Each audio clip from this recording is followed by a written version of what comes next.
Bismillah walhamdulillah wa sallallahu wa sallam ala nabiyyina Muhammad wa ala alihi wa sahbihi wa man tabi'ahum bi ihsan ila yawmiddin amma ba'd. نكمل اليوم إن شاء الله دروسنا في كتاب نواقض الإسلام. وقد تقدم الكلام في مهمة وفي أهمية دراسة نواقض الإسلام، وذلك لأن الإسلام دين الله عز وجل، ومن فقد دينه فقد فقد دنياه وآخرته. وكان حذيفة رضي الله عنه أحد الصحابة يقول: كان الناس يسألون رسول الله صلى الله عليه وسلم عن الشر عن الخير، وكنت أسأله عن الشر مخافة أن يدركني. فنتعلم نواقض الإسلام لأجل أن نبتعد عن ذلك ولا نقع في النواقض.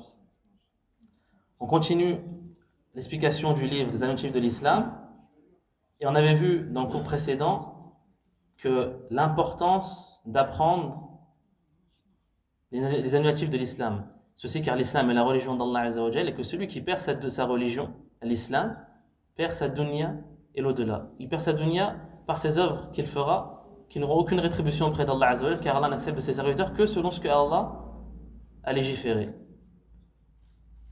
وَمَنْ يَبْتَغِ غَيْرَ الْإِسْلَامِ دِينًا فَلَا يُقْبَلَ مِنْهُ وَهُوَ فِي الْآخِرَةِ وَهُوَ مِنَ الْخَاسِرِينَ.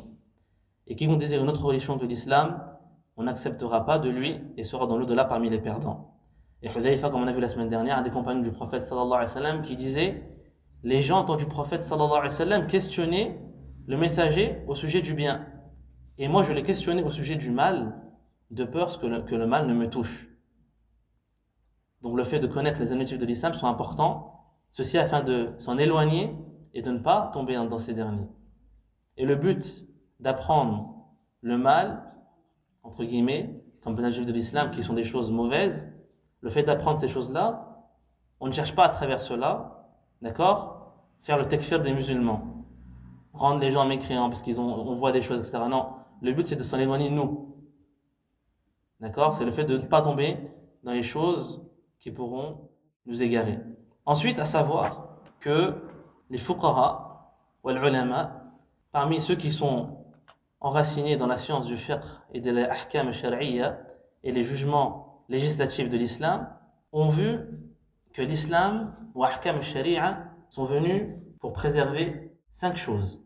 Préserver la religion, qui est l'islam. Deuxièmement, l'islam est venu également pour préserver an-nafs, la vie humaine, an-nafs. Troisièmement, pour préserver al-aql, la raison de chaque être humain. Quatrièmement, hifz al-amwal. L'islam est venu également afin de préserver les biens des gens, hifz al-amwal. Et cinquièmement, préserver les lignées et les honneurs des gens. Les lignées, c'est-à-dire l'arbre généalogique. Préserver l'arbre généalogique pour qu'on puisse savoir qui est qui, et par conséquence attribuer à chacun son droit au moment de la mort, l'héritage, etc., pour que les gens connaissent leurs proches.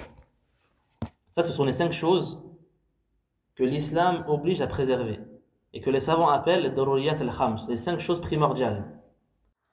Et ces 5 choses-là, quiconque parmi les hommes viendrait à porter atteinte à l'une de ces 5 choses-là, Allah a placé une punition ou un châtiment dans la dunya avant l'au-delà. Ceci car ces 5 choses primordiales qu'on appelle les daruriyat al-khams sont extrêmement importantes. Et la plus importante d'entre elles, sur laquelle est basée la vie de l'insan, est l'islam. Quand l'insan, Allah l'a guidé, sa religion c'est la chose la plus importante. Le prophète sallallahu alayhi wa sallam dit dans le hadith: Ra'sul amr al-islam, la chose la plus importante est l'islam. Et on a répété maintes et maintes fois, alhamdulillah, la basa bi tadhkir, Allah azza wa jalla yaqul: wa man yabtaghi ghayra al-islam dinan fala yuqbalu minhu wa huwa fil akhirah min al-khasirin. Et quiconque désire une autre religion que l'islam ne sera point agréé de lui et sera dans l'au-delà parmi les perdants. Donc la première des choses qu'Allah Azza wa Jal veut que les hommes préservent en la pratiquant est l'islam. À savoir qu'Allah Azza wa Jal n'a pas besoin d'al-bashar. Allah n'a pas besoin des hommes. Allah se passe des mondes et de l'univers, de sa création. Mais si Allah veut qu'on préserve certaines choses ou qu'il nous ordonne des choses, ce n'est pas parce que Allah a besoin de ça, mais uniquement parce que nous, al-Bashar, avons besoin d'Allah Azza wa Jal. Et que cela est pour notre bien. Si Allah a envoyé Muhammad sallallahu alayhi wa sallam, c'est uniquement en tant que miséricorde pour al-Khalq. wa ma arsalnaka illa rahmatan lil alamin. Et nous ne t'avons envoyé qu'en miséricorde pour les mondes, pour l'univers, pour tout le monde. Lil alamin. Donc ad-din, awwal shay wa aham shay al-islam. La plus importante des choses qui est l'islam, le fait de se soumettre au créateur, celui qui a créé al-insan ou al-bashar, lui obéir et croire en lui. ثم كل البشر عنده أخطاء والذنوب والله هو الغفور الرحيم وكل بني آدم خطاء وخير الخطائين التوابون. Et ensuite chacun d'entre nous a des erreurs et des manquements. Forcément il ne pourra pas être parfait dans l'adoration d'Allah Azza wa Jal, mais celui qui se repent à Allah, qui demande pardon, Allah lui pardonne, et tous les enfants d'Adam font des erreurs et le meilleur d'entre eux est celui qui se repent. Walhamdulillah. والنبي صلى الله عليه وسلم يقول لا يحل دم امرئ مسلم إلا بإحدى الثلاث النفس بالنفس والثيب الزاني والتارك لدينه المفارق للجماعة. Et la première des choses primordiales qu'il faut préserver, que Allah Azza wa Jal veut que les gens préservent en la pratiquant, est la religion. Mais la religion agréée auprès d'Allah Azza wa Jal qui est l'islam. Et le prophète sallallahu alayhi wa sallam nous dit dans un hadith, il est interdit de faire couler le sang d'un musulman si ce n'est dans 3 situations. Et après il mentionne, le prophète sallallahu alayhi wa sallam, des jugements spécifiques. D'accord? Des peines ou des sanctions qui sont applicables uniquement par le gouverneur musulman et qui n'est pas applicable par tout un chacun. Il est interdit de faire couler le sang du musulman si ce n'est pour trois choses. Vie pour vie, l'assassin. Deuxièmement, Thayyib az-Zani, celui qui commet l'adultère. Et troisièmement, celui qui délaisse sa religion et qui se défait du groupe des musulmans. Il y a tout le temps des règles et des conditions. Et ça, subhanallah, ça nous fait voir la grandeur de l'islam. Et que ce n'est pas juste des paroles en l'air. Mais l'islam, il y a des juges, qudat wa mahkama, depuis 15 siècles. Et le prophète sallallahu alayhi wa sallam lui-même nous parle des juges en islam, qu'il y a des règles. Il nous dit, al-qudat thalatha, qadiyan fi an-nar, wa qadin fi al-jannah. Les juges sont au nombre de 3. Ceux qui jugent selon les lois d'Allah Azza wa Jalla sont au nombre de 3. Subhanallah, le prophète sallallahu alayhi wa sallam nous parle de juges 15 siècles en arrière. L'Europe n'avait pas tout ça. Il y a 15 siècles en arrière, les Arabes ils vivaient dans la péninsule arabique. Et même avec ça, il y a des règles. Allah Azza wa Jalla, il a légiféré des choses pour les hommes, pour qu'ils puissent vivre en paix et pour préserver ces 5 choses-là qu'on vient de mentionner. Première des choses qu'il faut absolument préserver, qui est l'islam, la religion. Deuxièmement, parmi les choses primordiales à préserver, et dont chaque société est unanime, que ce soit musulmane ou non musulmane, sur le fait qu'il faut la préserver, qu'est-elle? Al-nafs. Hifd al-anfus. Wa hifd al-haya. ولهذا شرع الله القصاص فقال تعالى يا أيها الذين آمنوا كتب عليكم القصاص في القتلى فكل أحكام في الشريعة له مقصود ومقصود القصاص هو حفظ النفس حتى نحفظ نفوس الناس. والله عز وجل يقول ولكم في القصاص حياة يا أولي الألباب. فالله عز وجل أمر بحفظ الأنفس المؤمنة وغيرها، ولذا شرع القصاص لحفظ الأنفس من الاعتداء، لأن القصاص وإن كان قتلا للجاني فإنه يسبب الحياة للناس لأنه يمنع القتل فيأمن الناس على دمائهم. Préserver la vie humaine. Et c'est pour ça qu'Allah Azza wa Jal a légiféré la loi du talion. C'est-à-dire que celui qui tue volontairement, sa peine, c'est pas la prison. C'est pas le fait qu'il aille derrière les barreaux pendant 2-3 ans et qu'il ressorte. Ça, ce n'est pas de la justice. Et on laisse les proches de la famille qui ont perdu un défunt injustement pour une peine de quelques années en prison, non. Allah Azza wa Jal, de par l'importance de la vie qu'Allah a créée, et Allah a interdit les hommes de tuer l'âme qu'Allah a rendue sacrée, si ce n'est en tout droit. C'est pour ça qu'Allah nous dit dans le Coran وَلَا تَقْتُلُوا النَّفْسَ الَّتِي حَرَّمَ اللَّهُ إِلَّا بِالْحَقِّ. Et ne tuez pas la vie qu'Allah a rendue sacrée, si ce n'est en tout droit. القتل بغير حق ذنب عظيم والله عز وجل يعاقب صاحبه في الدنيا والآخرة فمن قتل نفسا متعمدا فجزاؤه القصاص. Allah Azza wa Jalla dit dans le Coran: ô vous qui avez cru, il vous a été prescrit la loi du talion dans le meurtre. Et là, pareil, la loi du talion, elle a des règles, des conditions qui doivent être réunies pour que le gouverneur puisse appliquer la peine sur une personne. Ce n'est pas toute personne qui commet un meurtre qui est sujette à l'application de la peine de mort. Mais c'est celui qui commet un meurtre volontairement avec une chose qui tue ou d'une manière qui tue habituellement.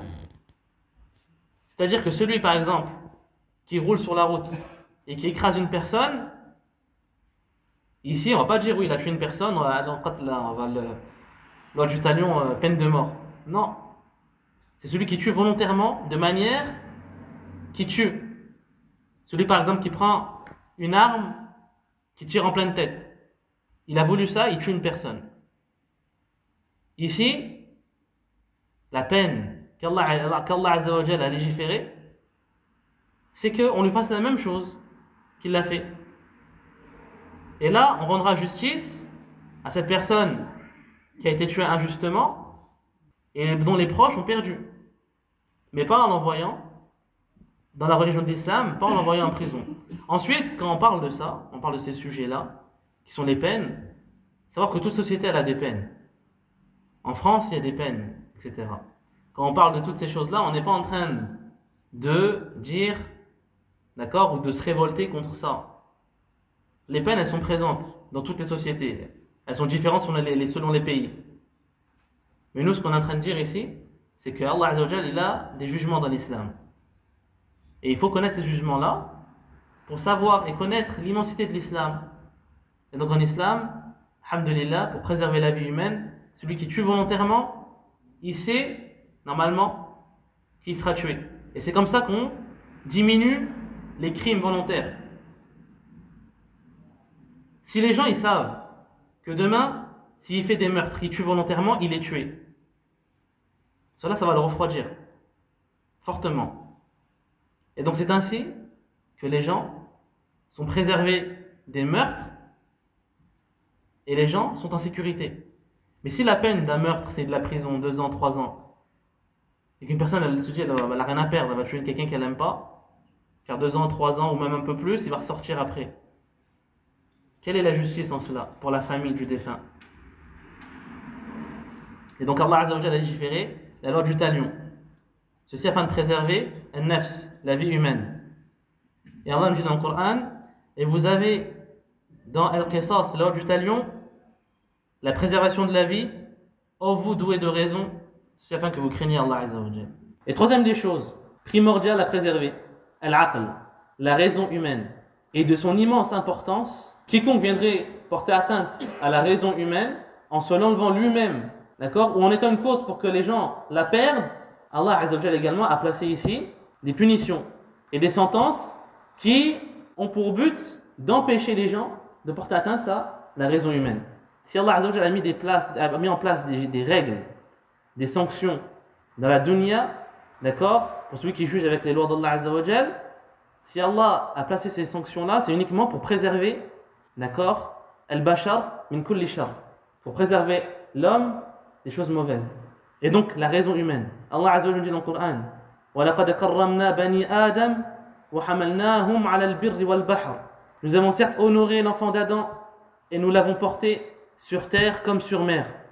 Allah Azza wa Jalla a honoré l'enfant d'Adam, l'homme, les femmes, par de nombreuses choses. Et parmi ces choses-là qu'Allah a utilisées pour honorer l'enfant d'Adam, al-aql, la raison humaine.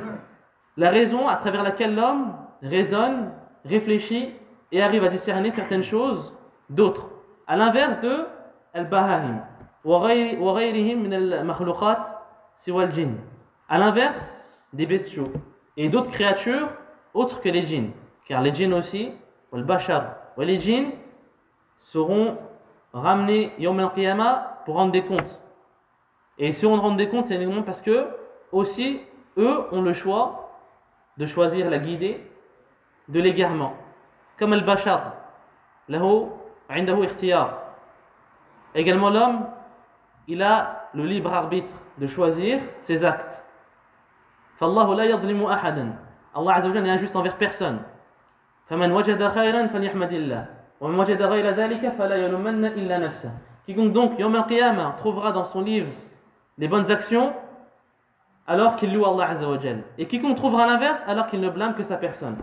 Et ceci est la parole du prophète sallallahu alayhi wa sallam dans le hadith de Abu Dharr radiyallahu anhu qui nous rapporte une parole du prophète sallallahu alayhi wa sallam. Et donc al-aql, la raison humaine, cette raison qui a fait qu'Allah a honoré le bashar, Allah veut de l'homme qu'il la garde et qu'il ne la perde pas. De ce fait, Allah y a placé une sentence dans ses lois à quiconque viendrait porter atteinte à son aql, à sa raison, qui contribuera à cela. Allah Azza wa Jalla dit laqad khalaqna al-insana fi ahsani taqwim. Nous avons certes créé l'homme dans la meilleure des caractéristiques, des attributs, la meilleure des formes. Et donc ici, al-aql, l'insan, il peut perdre son aql, sa raison, de différentes manières. Par exemple, al-khamr, l'alcool, ou bien al-mukhaddarat, wa jami' anwa'iha, ou sinon les drogues. Toutes choses qui font perdre la raison à l'homme, Allah l'a interdit. Et si ces choses-là sont présentes dans la dunya, c'est uniquement en tant qu'épreuve. Liana al-haya, car la vie dans laquelle nous vivons est une épreuve. Allah a placé dans cette dunya des choses halal et des choses haram. Liyabtaliyana. Ceci afin de nous éprouver. Ceci afin de nous éprouver. Wa nabluukum bish-sharri wal khayri fitna. Et nous vous éprouvons par le bien et par le mal. Et donc, quiconque viendrait enlever son aql ou utiliser une chose qui est haram, comme par exemple khamr ou al-mukhaddarat, alors Allah Azza wa Jalla ici également a placé une sanction. Ceci afin de préserver l'aql. Si Allah a placé des peines, des sanctions, ce n'est pas pour faire mal al-bashar ou pour le châtier comme ça par plaisir ou torture, non. C'est uniquement pour préserver ces choses-là qui sont primordiales. Al-aql, la raison humaine.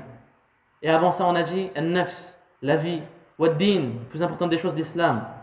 Et la quatrième des choses qu'il faut absolument préserver et dont Allah veut que les gens puissent se sentir en sécurité vis-à-vis de cette chose-là, quelle est-elle? Les biens. Hifz al-amwal. Préserver les biens des gens. Et donc, quiconque viendrait porter atteinte aux biens des gens injustement en volant ou autre, alors Allah également ici a placé une sanction pour préserver les biens des gens, pour que celui qui veut ou qui veuille apporter atteinte aux biens des gens s'abstienne et sache que si il porte atteinte aux biens des gens, une peine lui sera appliquée, et à travers cela on a la préservation des biens des gens et la sécurité vis-à-vis de leurs biens. لأن الناس لا بد لهم من المال الذي تقوم به مصالحهم في الدنيا. جميع البشر لا بد أن يكون عنده مال وأموال لكي يعيش في الدنيا فيأكل ويشرب ويلبس الملابس ويشتري بيتا فيسكن، وكل ذلك يحتاج إلى المال. فإذا اعتدى الناس على المال بعضهم بعضا صار فوضى وغير تأمين. فلذلك الله عز وجل قضى أن السارق له عقوبة في الدنيا قبل الآخرة إذا لم يتوب وعقوبته قطع اليد. Et donc les gens ont besoin dans la dunya de l'argent et des biens, ceci afin de rester en vie et de vivre dans la dunya, manger, boire, s'habiller, avoir un logement. Et pour toutes ces choses-là qui sont primordiales pour vivre, il faut a fortiori des biens, soit en avoir soi-même ou soit avoir des proches qui en ont. Et donc si les hommes viendraient à prendre les biens d'un et des autres injustement, alors ce serait l'anarchie.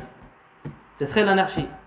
Et donc pour contrer cela, car il y a forcément des gens, Wallah Azza wa Jal, il connaît ces créatures, il y aura forcément des gens qui vont dévier. Et donc, pour empêcher les gens de dévier, on a également ici une peine pour celui qui portera atteinte au bien des gens, qui est la sanction du voleur, qui est l'amputage de la main. Et tous ces châtiments-là qu'on est en train de parler, ces sentences qu'Allah a décidées afin de préserver ces choses qu'on mentionne, elles ont des règles et des conditions. Attention, quand on dit pareil, la sanction du voleur, ici, as-sariq man huwa fi l'islam, fi sharia. Il faut bien comprendre c'est qui le voleur en islam. Qui c'est qui est décrit, qui est considéré comme voleur. Ce n'est pas toute personne qui vole qui est considéré comme voleur. As-sariq huwa alladhi yasriq wa huwa mukhtafi. فيخرج الأموال من خزائنها مختفي. أما الذي يسرق على أعين الناس فهذا ليس بسارق هو غاصب وعقوبته يختلف عن السرقة. Ici, celui qui est considéré comme voleur, as-sariq en islam, c'est celui qui vole les biens des gens en se cachant, de manière discrète, en sortant les biens de leur coffre ou autre.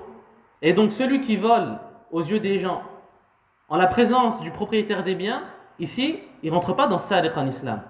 Ici, on appelle al-ghasib. Al-ghasib.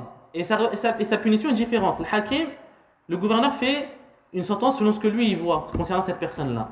C'est-à-dire que par exemple, quelqu'un qui vole un collier dans la rue aux yeux de tous, en or, même s'il coûte 1 million, d'accord, il n'est pas considéré comme sariq en islam, fait sharia. Parce qu'il le fait à la vue de tous, il est considéré comme ghasib. C'est différent. Ici, il n'y a pas la peine, si jamais les lois d'Allah sont appliquées par le gouverneur, il n'y a pas la peine, d'accord, du voleur. C'est pour ça que c'est important d'avoir la langue arabe.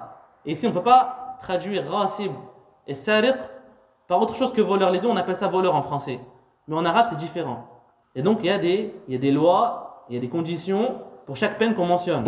Et la dernière des choses, qui est le fait de préserver l'arbre généalogique des gens, ainsi que leur honneur, également, Allah a placé des sanctions. Quiconque viendrait porter atteinte à ces choses-là. Porter atteinte à l'arbre généalogique, ou plutôt à la lignée des gens, comment? En faisant zina. Et que si de nombreuses personnes font zina à gauche à droite, et qu'on a de nombreux enfants qui naissent de relations hors mariage, jusqu'à ce que les femmes ne sachent plus de qui est leur enfant, qui est le père, les enfants eux-mêmes ne savent plus qui sont leurs proches, et ensuite tout est mélangé, et l'héritage, et le mirath, l'héritage on ne sait plus à qui mérite quoi. Et Allah Azza wa Jalla ne veut pas cela. C'est pour ça qu'Allah Azza wa Jalla a légiféré al-nikah ou al-zawaj, et a légiféré, d'accord, ou a décrété une peine pour celui qui viendrait ici tomber dans le péché de la fornication. Et également l'honneur des gens. Allah Azza wa Jalla veut que les hommes préservent l'honneur des uns et des autres. Il est interdit de porter atteinte à l'honneur de ton frère musulman. C'est pour ça qu'Allah Azza wa Jalla également a interdit, a placé une sanction pour quiconque viendrait, un exemple, accuser une femme musulmane de zina, sans avoir de témoin. Ici, on a une peine qu'Allah a placée, juste afin de préserver l'honneur des femmes et des hommes. Et toutes ces choses-là font partie de mahasin al-sharia, ou mahasin al-islam. Et toutes ces choses-là qu'on mentionne font partie des bienfaits de l'islam et des bienfaits de la législation de l'islam, qui est la sharia. Et qu'Allah, à toutes ces peines-là qu'on mentionne, il a voulu à travers cela préserver ces choses primordiales, ces 5 choses primordiales, qui sont la religion, la vie humaine, la raison, les biens, ainsi que les honneurs et la descendance des gens. فنسأل الله يعلمنا ما ينفعنا ويزيدنا علما وتوفيقا إنه ولي ذلك وهو على كل شيء قدير. اللهم زينا بزينة الإيمان واجعلنا هداة مهتدين لا ضالين ولا مضلين. اللهم إنا نسألك الهدى والتقى والعفة والغنى. وصلى الله وسلم على نبينا محمد وعلى آله وصحبه أجمعين. سبحانك اللهم وبحمدك أشهد أن لا إله إلا أنت أستغفرك وأتوب إليك. سبحان ربك رب العزة عما يصفون والسلام على المرسلين والحمد لله رب العالمين.